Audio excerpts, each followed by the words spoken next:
मित्रों, आज की इस पत्रकार वार्ता में आप सबका स्वागत है।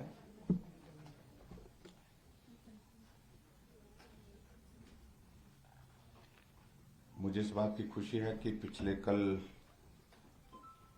केंद्रीय मंत्रिमंडल की बैठक में हिमाचल से संबंधित एक बहुत महत्वपूर्ण निर्णय लिया गया है।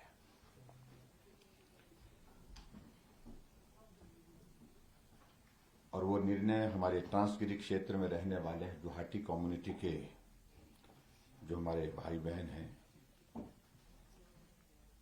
उन सबको अनुसूचित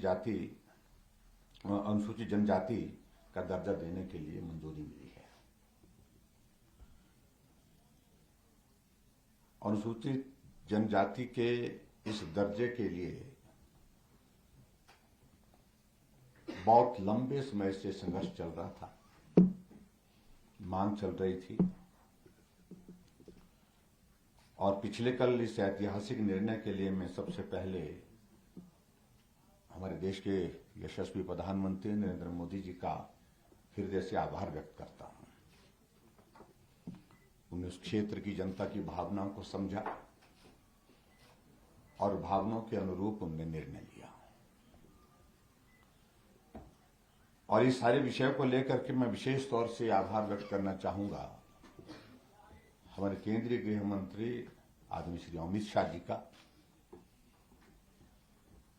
जिनके सामने इस सारे पक्ष को जब हमने प्रस्तुत किया और उन्होंने बहुत सहजता के साथ इस सारे विषय को समझा, और उसी दिन उन्होंने कहा कि हम इसको करने के लिए पूरा प्रयास करेंगे। समय समय पर हम इस सारे विषय को लेकर के जो कम्युनिटी की जो एक कमेटी बनी थी, इस विषय को सरकार के समक्ष रखने के लिए, इस विषय को मीडिया के माध्यम से लोगों तक पहुंचाने के लिए उन सब साथियों से भी मिलते रहे। 1967 में उत्तराखंड का जो जौनसार का जो इलाका है उसको ट्राइबल घोषित कर दिया गया था, और जौनसार का इलाका जो पड़ता है वो बिल्कुल हिमाचल प्रदेश की सीमा के साथ पड़ता है, सिरमौर जिले की सीमा के साथ लगता है।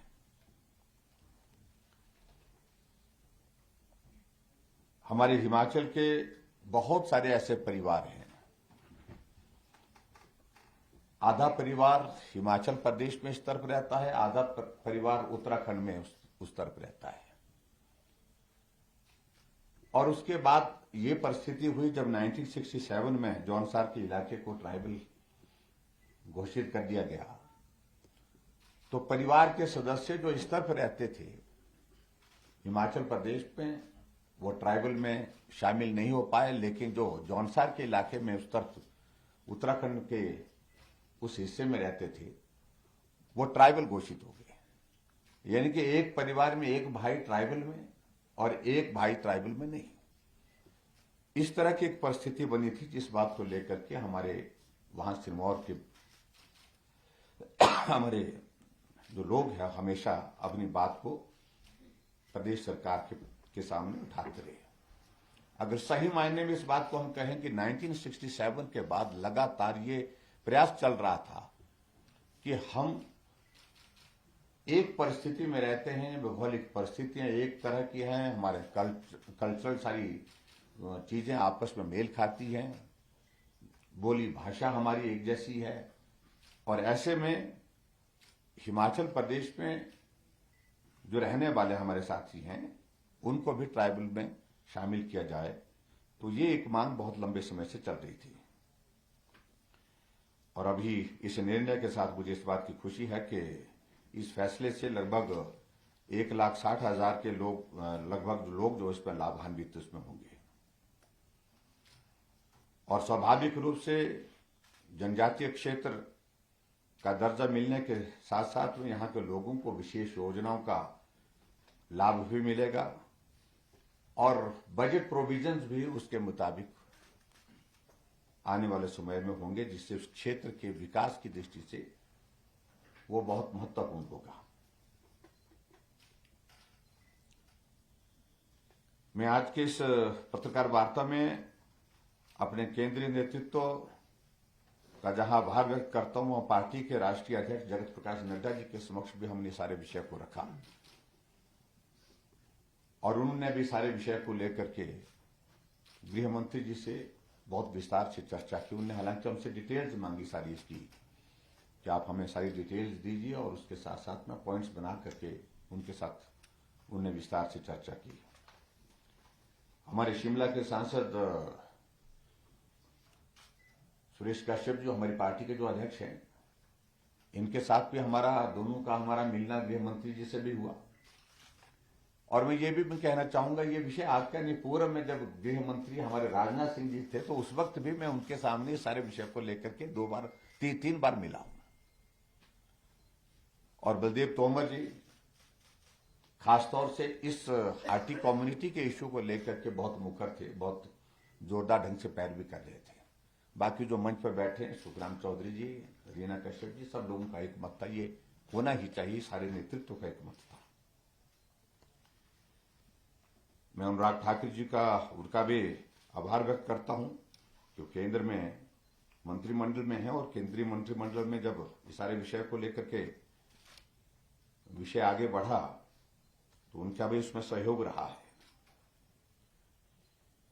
जिस प्रकार से मैंने कहा कि सिरमौर जिले के लिए ये ऐतिहासिक निर्णय है, और मैं क्या कहूं सिरमौर जिला नहीं, पूरे हिमाचल प्रदेश के लिए एक तरह से एक बहुत ऐतिहासिक निर्णय है, जिसमें 1,60,000 की आबादी इसमें लाभान्वित होती है। और दूसरी बात मैं कहना चाहूंगा कि अभी तक जो संविधान की जो आर्टिकल 342 को जो हाटी कम्युनिटी को जो है, वो कम्युनिटी को अभी तक ट्राइबल घोषित किया गया है। अभी शेड्यूल एरिया की अभी तक जो बात आती है, तो उसके लिए आगे हमारे पास ऑप्शंस हैं, आगे हमारे विषय, क्योंकि अब इसके बाद सारी चीजों को लेकर के बारीकी से हम अध्ययन भी करेंगे। और जो शेड्यूल एरिया की अगर हम बात कहते हैं, तो वो आर्टिकल 244 के अंतर्गत आता है, तो उसको बाद में हम आगे बढ़ा करके इसमें उस दिशा में ले जाने की आवश्यकता रहेगी, तो उसमें भी हम प्रयत्न करेंगे।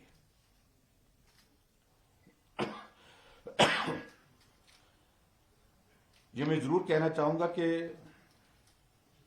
जब हम डबल इंजन की सरकार का हम जिक्र करते हैं, तो स्वाभाविक रूप से उसके परिणाम अब हमारे सामने आ रहे हैं। चाहे हम बल्क ड्रग फार्मा पार्क की अगर बात करें, वो भी उसी का ही परिणाम है, और चाहे मेडिकल डिवाइस पार्क की अगर हम बात करें, वो भी उसी का एक पार्ट है।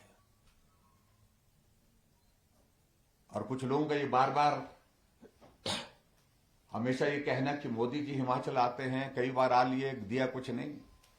तो मोदी जी का खासतौर से काम करने का अपने एक तरीका है, एक अलग विजन है उनका, और उस दृष्टि से उन्होंने घोषणा किए बिना सारे काम जो हिमाचल की आवश्यकता है, हिमाचल की परिस्थिति के लिए जो आवश्यक है, उन सारी चीजों को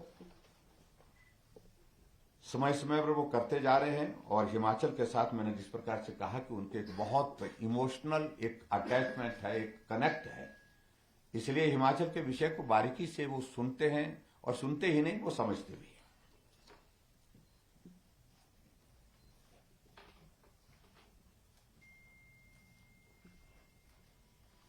और इसमें जो महत्वपूर्ण बात है कि जो हमारा जो अनुसूचित जाति वाला विषय है, कुछ लोग सारी चीज को इस तरह से देने की कोशिश कर रहे हैं, उनको हमने इसमें इंक्लूड नहीं किया है, एक्सक्लूड किया है ट्राइबल केस में। और इस तरह से उनके जो अधिकार अख्तियार जो हैं, वो उसी रूप से कायम रहेंगे, उसी तरह से लगभग जो है वो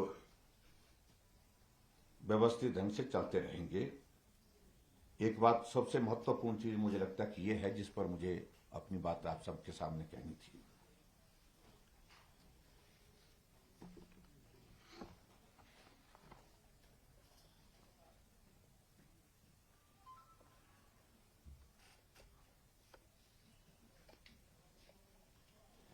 अगर मैं थोड़ा सा और डिटेल में इसमें मैं बताऊं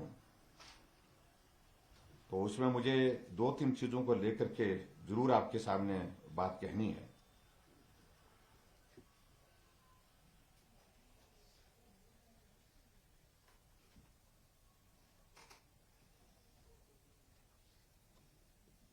प्रदेश सरकार ने मई 2005 में इसका प्रस्ताव केंद्र सरकार को, यूपीए की सरकार को भी भेजा था, लेकिन वो प्रस्ताव जो है वो खारिज कर दिया गया था।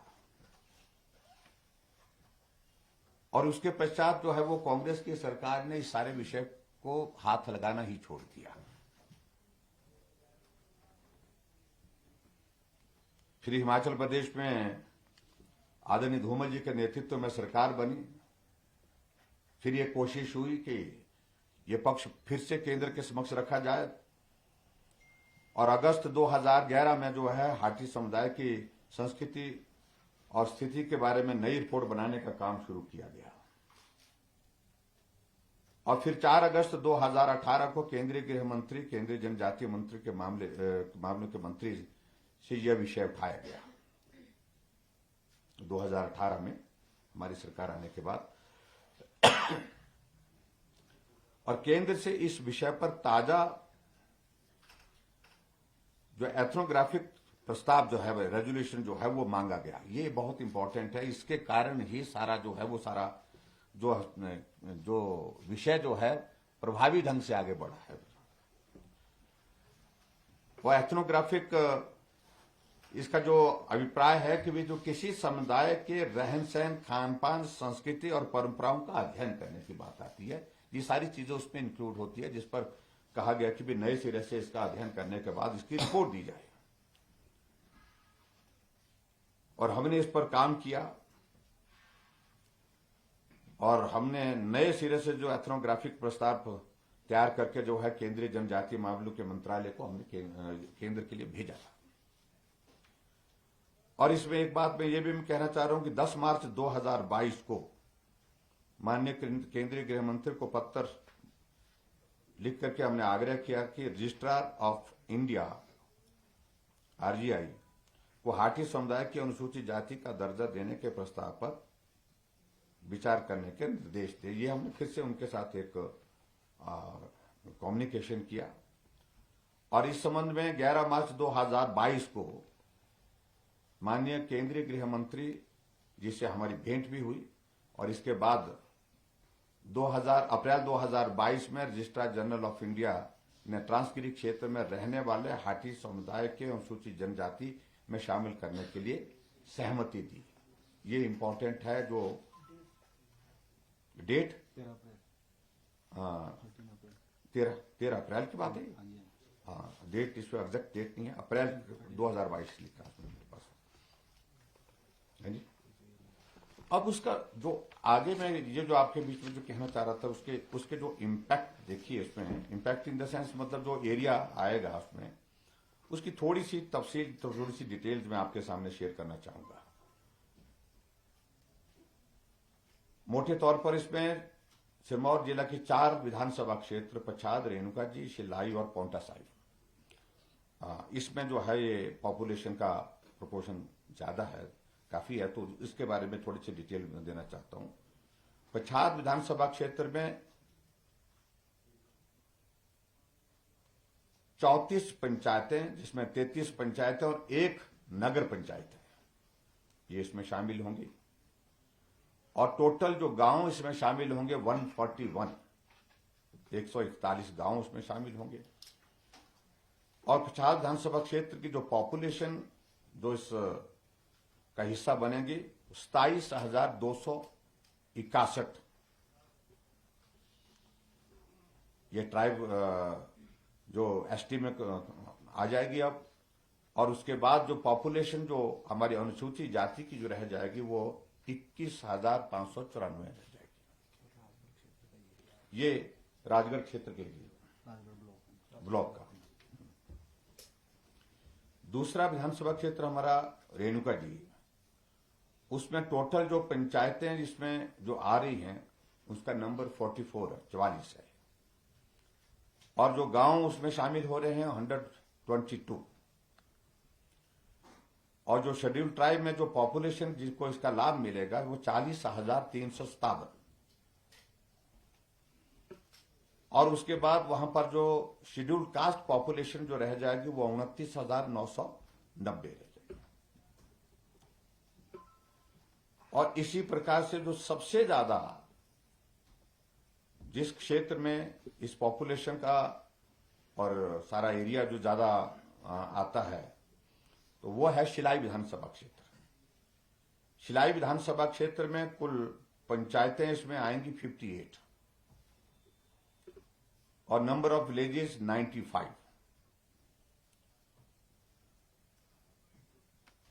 पॉपुलेशन जो इसमें बेनिफिशियरी होगी यानी कि बेनिफिट जिसको होगा वो पॉपुलेशन सभी विधानसभा क्षेत्र सभी इलाकों से सबसे ज्यादा है 66,775, 66,775। और उसके बाद शेड्यूल कास्ट पॉपुलेशन वहां पर बचती 30,456।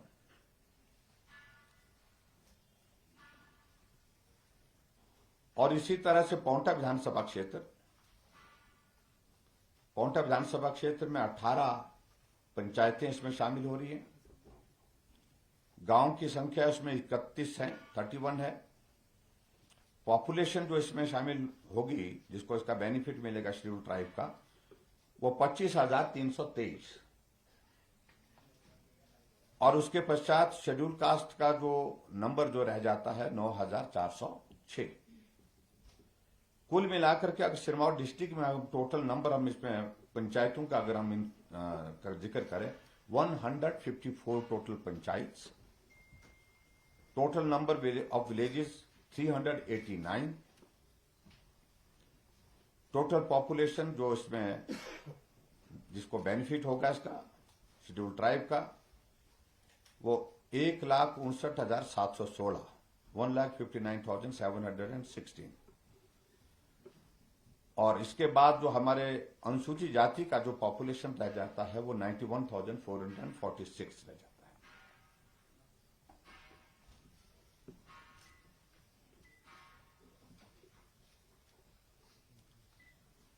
और मैं ये भी इसमें जरूर कहना चाहूंगा कि जनगणना 2011 के अनुसार सिरमौर जिला के विधानसभा क्षेत्र पछाद में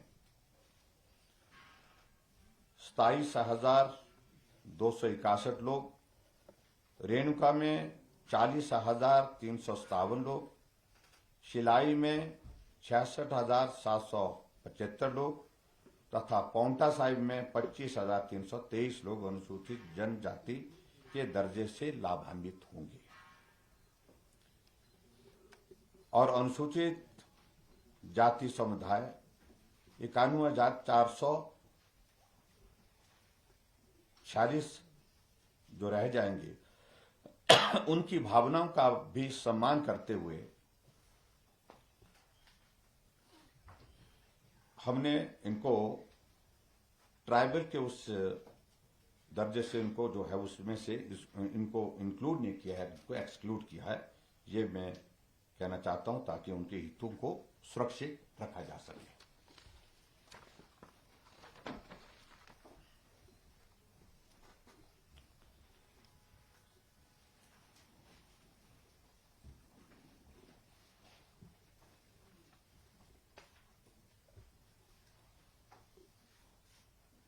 और वर्तमान सरकार द्वारा हमने डिटेल में मुझे लगता है कि सारे पॉइंट्स हमने बता दिए हैं इसमें, लेकिन फिर भी उसके बावजूद 2-3 चीजों में जरूर बताना चाहूंगा कि 4 अगस्त 2018 को हम केंद्रीय गृह मंत्री और केंद्रीय जनजातीय मंत्रालय के मंत्री से निवेदन किया कि सिरमौर जिले से ट्रांसगिरी इलाके में रहने वाले पूरे हाटी समुदाय को अनुसूचित जनजाति और पूरे ट्रांसगिरी क्षेत्र को अनुसूचित जनजाति घोषित किया जाए। 4 अगस्त 2018 जिसमें मैं व्यक्तिगत रूप से मिला था। 24 अक्टूबर 2018 को भारत सरकार के जनजातीय मामलों के मंत्रालय ने राज्य सरकार इस संबंध में पूर्ण एथनोग्राफिक स्टडी करके यथाशीघ्र प्रस्ताव भेजने को कहा था। और माननीय केंद्रीय गृह मंत्री ने 19 जून 2019 को हिमाचल प्रदेश के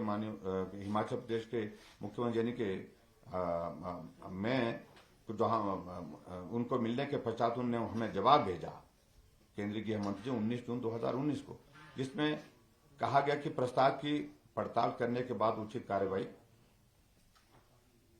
करने की दिशा में हम आगे बढ़ रहे हैं। हाँ जी, कॉपी, हाँ ये मिल कॉपी में देता हूं, मैं एक बार पढ़ करके सुना देता हूं, फिर मैं आपको ही दे देता हूं।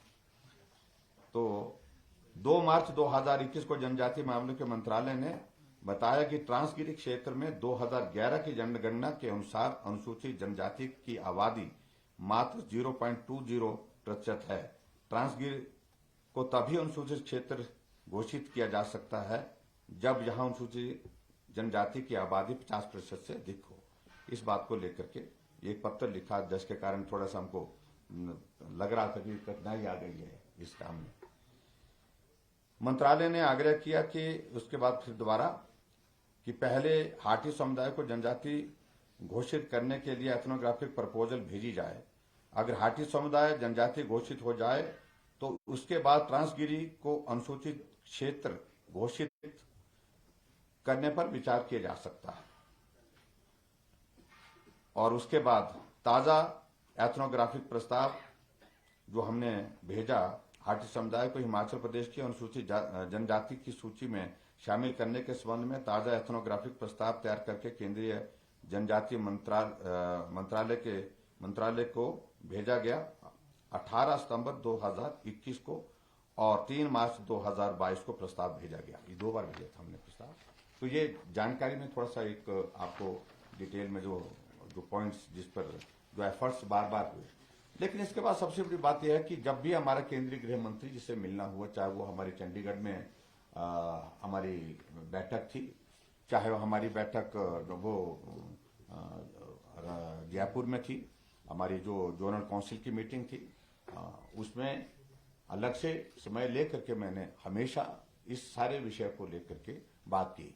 और अभी मैं इतना कहना चाहता हूं कि अभी मेरे 4 दिन पहले फिर केंद्रीय गृह मंत्री जी से बात हुई, पार्टी के हमारे राष्ट्रीय अध्यक्ष जी से बात हुई। हमने कहा कि अभी का ये जो मंत्रिमंडल जो पिछले कल दिल्ली में आदरणीय प्रधानमंत्री जी की अध्यक्षता में मंत्रिमंडल की बैठक हुई, इस बैठक में ये प्रस्ताव आना चाहिए, इसके लिए हमने निवेदन किया था और वो प्रस्ताव आया और उसकी स्वीकृति हुई। ये कुछ बातें मुझे आज के इस महत्वपूर्ण विषय पर, क्योंकि मुझे लगता है कि हिमाचल के इतिहास में लंबे समय तक के लिए एक ऐतिहासिक घटना है जो याद की जाएगी, इसलिए ये एक इम्पोर्टेंट ये सारी चीज है। और यही मैं कहना चाहूंगा कि केंद्र की सरकार का हिमाचल प्रदेश के लिए सदैव ऐसे महत्वपूर्ण विषय पर जिसमें हिमाचल की जनहित की भावनाएं जुड़ी होती है, हिमाचल प्रदेश के विकास के इश्यू जुड़े थे, उन पर सभी मामलों को लेकर के केंद्र ने समय समय पर हमारी मदद की है, जिसके लिए मैं आदरणीय प्रधानमंत्री जी के एक बार फिर से हृदय से आभार व्यक्त करता हूँ। Thank you very much. Thakur साहब, सरकार से प्रयास है, आपके आपका स्वागत है। पर ये एक बात और ये भी आ रही है कि जो इंदौर और लाहौल स्पीति में जो परसेंटेज मिल रही है, क्या ये परसेंटेज भी स्टार्टिंग यही मिलेगी उनको? नहीं, परसेंटेज मतलब रिजर्वेशन 4% है, 7% है वो। ये सारे देखिए जो कुछ आफ्टर इफेक्ट्स जो सारी चीजों को आएंगे उनको हम समय समय पर बैठ करके चर्चा करेंगे और उसके बाद जो वे आउट उसके निकलेंगे। लेकिन किसी के इसको हार्म करने का कोई लक्ष्य नहीं है। हम सब लोग मिलकर के इस क्षेत्र के एक इमोशनल इशू था, एक जायज मांग थी और उस मांग को पूरा करने की दृष्टि से हमारा एक भाव पूरा हुआ है। और इसके बाद अगले जो इश्यूज आएंगे जो आपने बताए उनको सॉर्ट आउट करेंगे। किस कास्ट के लोग हैं या कौन से एक्सक्लूड कर दिए गए हैं, कुछ ऐसा भी है? नहीं, फिलहाल तो जो एक चीज को लेकर के जो थोड़ी एक चिंता लग रही थी हमारे अनुसूचित जाति के भाई और बहनों को, उनको लग रहा था कि उनको भी उनका इंक्लूजन भी जो है वो ट्राइबल में हो जाएगा, तो उस कारण से उनके कुछ अधिकार अख्तियार जो है उस पर थोड़ी कठिनाई आ सकती है। तो हमने पहले से ही प्रस्ताव यहाँ से अलग तरह से भेजा था, बाद में भेजा था, जिसमें हमने कहा कि इनका इंक्लूजन इसमें नहीं किया जाए और इस तरह से नहीं किया गया। इसमें जो है जब भी हमने स्टडी कराई was it only limited to the Hati community? क्योंकि 2016 की एक रिपोर्ट है वो कहती है कि बड़ा बंगाल भी है, मलाना भी है, दुर्गा क्वार भी है, and why all these hard areas were not pursued with the central government? देखिए ये सारे इश्यूज सेपरेटली चल रहे हैं और इन सारे इश्यूज को भी हम गंभीरता से ले रहे हैं। आने वाले समय में इन सारी बातों को लेकर के भी विचार करेंगे जो भौगोलिक दृष्टि से कठिन है, जिसमें पर्टिकुलरली बड़ा बंगाल है। बड़े बंगाल के साथ साथ में हमारा ये जो रोहडू का जो हमारा डोडरक वार है उनकी ओर से मांग आई, वो मिले भी हमको। और यहाँ तक के चौपाल के लोगों ने भी प्रस्ताव दिए हैं। अब वो सारी चीजों को अध्ययन करने, क्योंकि ये प्रोसेस बहुत बड़ा कॉम्प्लिकेटेड होता है, बहुत लंबा प्रोसेस होता है, बहुत बारीकी से इसमें चीजें देखी जाती हैं और उसके बाद आगे बढ़ती हैं। तो उन सारी चीजों को अध्ययन करने के बाद आगे उस दिशा में हम प्रयत्नशील होंगे, जो मदद उनकी की जा सकती है। लेकिन आज तो फिलहाल जो एथनोग्राफिक स्टडी की अगर आप बात कर रहे हैं तो वो स्पेसिफिक हाटी से संबंधित थी। क्यों हाटी से संबंधित थी? स्पेसिफिक जी। सर, जो एट्रोसिटी एक्ट है क्या वो प्रभावी रहेगा जो एसटी के साथ करेगा, जो आपने कहा, इसके बारे में थोड़ा सा बताएं। देखो, हमने कहा कि अनुसूचित जाति जो है उसको हमने इसमें एक्सक्लूड किया है और अनुसूचित जाति और जनजाति दोनों अलग अलग सारी चीजें हो गई और उसमें मुझे लगता है कि अब इस तरह का विषय रहता नहीं, वहां पर सतही भी नहीं जाता है। इसमें सर जो इनिशियल इंफॉर्मेशन है, जो राजपूत कम्युनिटी है, उसमें खौश और कनेक्ट जो कास्ट है वो लिए गए हैं, और दूसरा जो ओबीसी है वो भाट और देती है। उनका जो पॉपुलेशन है ओबीसी का, दैट इज अराउंड 27% जो उनको बेनिफिट मिलता है। इसमें एप्रीहेंशन क्या है, that will come down to 7%। एक तो इसमें क्लैरिटी चाहिए सर। दूसरा एक ये है कि क्या इसको चुनाव से पहले आप यूनियन कैबिनेट में ऑर्डिनेंस लाने के लिए बात करेंगे? देखिए, इन सारी चीजों को लेकर के इसके जो इम्पैक्ट्स आएंगे और उससे कुछ चीजें इस तरह की जो बारीक जो इश्यूज जो हमारे ध्यान में आएंगे उसके लिए हम जो समय रहते जितनी भी हमारे पास गुंजाइश हो गई चुनाव से पहले उनको सॉर्ट आउट करने के लिए मैकेनिज्म डेवलप करेंगे। लेकिन फिलहाल तो हमारा प्रमुख मुद्दा जो ट्रांसगिरी के क्षेत्र को, ये ट्रांसगिरी क्षेत्र में रहने वाले जो हमारी भाटी कम्युनिटी का इशू था, उसका समाधान के लिए हमारी प्रायोरिटी थी और वो प्रायोरिटी हमारी पूरी हुई है। सर, मेरे दो सवाल हैं। फर्स्ट थिंग, आपने एससीज को बाहर रखा और आपने is it a move to lower the upper communities of Sirmaur? नहीं, देखिए एक इमोशनल इशू था और 1967 के बाद इस इशू को लेकर के लोगों ने आंदोलन किया। लोगों ने हमेशा मांग की कि हर सरकार में मांग की। और जब हिमाचल प्रदेश में हमारा बजट सत्र चल रहा था तो बजट सत्र के दौरान जो पूरी जो वहां की जो कमेटी इनके लिए बनाई गई थी, हाटी समिति, तो हाटी समिति के रिप्रेजेंटेटिव यहाँ हमसे मिलने के लिए समय मांगे और उनके साथ बैठे और लगभग 1 घंटा से ज्यादा उनके साथ हमारा बहुत डिटेल डिस्कशन हुआ सभी पक्ष को लेकर के। तो एक इमोशनल इशू था उस इलाके का और जरूरत भी थी वहां की परिस्थितियों को देखते हुए। इस दृष्टि से ये सब किया गया। इसको ऐसा नहीं उस तरह से मैं समझता हूँ कि किसी को लाभ देने या किसी को नुकसान पहुंचाने का कोई ऐसा नहीं है कि पर्टिकुलरली जिसकी मांग थी उनकी मांग को पूरा करने की दिशा से किया। दूसरा सवाल था कि 2027 में डिलिमिटेशन कमीशन आएगा, तो इस मूव का क्योंकि सिरमौर में 2 सीट्स अभी रिजर्व है currently, so will this move affect the delimitation in days to come? देखिए, इसके वो अभी 2026 का दौर उसको आने दीजिए। मुझे लगता है कि अभी आने वाले समय के बारे में ज्यादा कहना चाहिए। डिलिमिटेशन कमीशन किस तरह का व्यू लेता है इस पर। वैसे पॉपुलेशन का प्रोपोर्शन तो उस तरह से होता ही है क्योंकि वही बेस होता है। सही मायने में तो बेस तो वही होता है कि शेड्यूल्ड ट्राइब का पॉपुलेशन कितना है, शेड्यूल्ड कास्ट का पॉपुलेशन कितना है, उसी के आधार पर टोटल नंबर ऑफ सीट का जो है वो रिजर्वेशन होता है। तो उस सारी चीज को लेकर के तब की बात आप देखेंगे। लेकिन फिलहाल जो है वो सिर्फ इतनी ही बात है। चुनावों से पहले ये बहुत महत्वपूर्ण फैसला हुआ। लंबे ऐसे से इसकी मांग चल रही थी, सरकार भी काफी अच्छे तरीके से इसको केंद्र के सामने रख रही थी। आने वाले चुनाव में क्या लगता है इसका बेनिफिट भाजपा को मिलेगा? इसको मुद्दा से उठाया जाएगा, मुद्दा बना के उठाया जाएगा? और दूसरा, किन्नौर, लाहौल स्पीति, चंबा, पांगी, भरमौर, वो लोग कह रहे हैं कि उनके आरक्षण पर इसका असर पड़ेगा।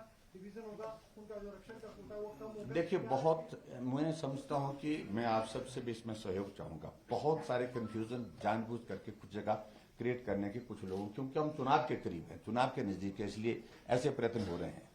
और मेहरबानी करके इसमें कोई भी इस तरह का प्रोविजन नहीं है जिससे किसी की भावनाओं को चोट पहुंचाने की बात हुई है। एक इश्यू था, मैं इस बात को लेकर के सिर्फ इतनी कहना चाह रहा हूं।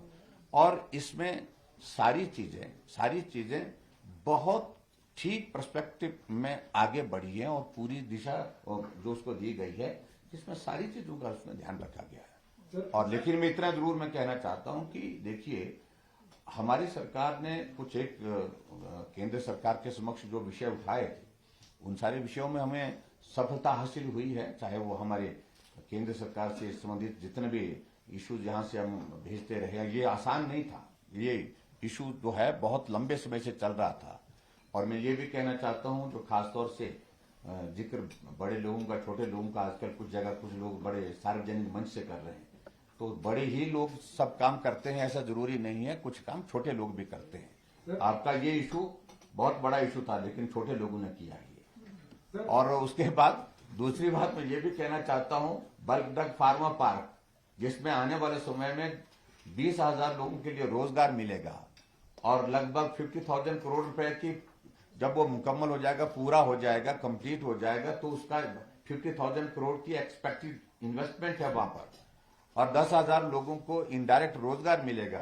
तो बड़े लोग नहीं कर पाए ऐसी चीजें, छोटे लोग भी करते हैं कई बार। अभी हाल ही में हमारा ये जो मेडिकल डिवाइस पार्क की अगर हम बात करें, तो वो भी सैंक्शन हो गया, उसकी भी प्रोसेस कंप्लीट हो गई। आगे बहुत जल्दी उसकी वो टेंडर की प्रक्रिया पूरी होने के बाद उसको भी आगे बढ़ाएंगे। तो ऐसे में बहुत सारी चीजों को लेकर के अटल टनल रोहतांग का जब पहला हमने रिव्यू लिया था चीफ मिनिस्टर बनने के बाद, तो 2024 की डेट दी थी उनने, 2024 में बन करके तैयार होगा, और वो 3 अक्टूबर 2020 को उसका इनॉग्रेशन हुआ है। तो ऐसी चीजों को लेकर के मैं सिर्फ इतना ही कहना चाह रहा हूं। और शिमला में और चाहे दूसरी जगह हम पूरी सारी चीजों को देखेंगे, अंग्रेजों के बाद टनल बनी थी कोई, अगर कोई टनल बनी है तो छोटे लोगों के दौरान बनी है, जो छोटे लोग काम करते हैं। धर्मशाला का रोपवे वाले भाग करके जा रहे थे, छोड़ करके जा रहे थे, एक स्थिति ऐसी बन गई थी। 207 करोड़ रुपए का प्रोजेक्ट, बोलते बस का नहीं है, हालात ऐसे हो गए। और अल्टीमेटली हमने कहा कि हम इसको करना है, हर हालत में करना है। उनके साथ मीटिंग हुई, सेटिंग हुई, उसके बाद वो प्रोजेक्ट बन करके तैयार हुआ। अभी हाल ही में हमको जो है 1200 करोड़ रुपए के जो है रोपवे के प्रोजेक्ट हिमाचल प्रदेश को संकित हुए। तो ऐसा नहीं है कि भाई जो बड़े बड़े लोग बार बार रहे हैं, उनसे वो अपने दिमाग में इन बातों को मेहरबानी करके निकालें, उतारें, और छोटे लोगों को काम करने का मौका मिला। छोटे लोगों के साथ काम करके मिल करके काम कर रहे हैं, और इसलिए हम इतना ही कह रहे हैं। तो रिवाज बदलने का काम भी छोटे लोग करेंगे इस बार। सर, क्या ये विडंबना नहीं है?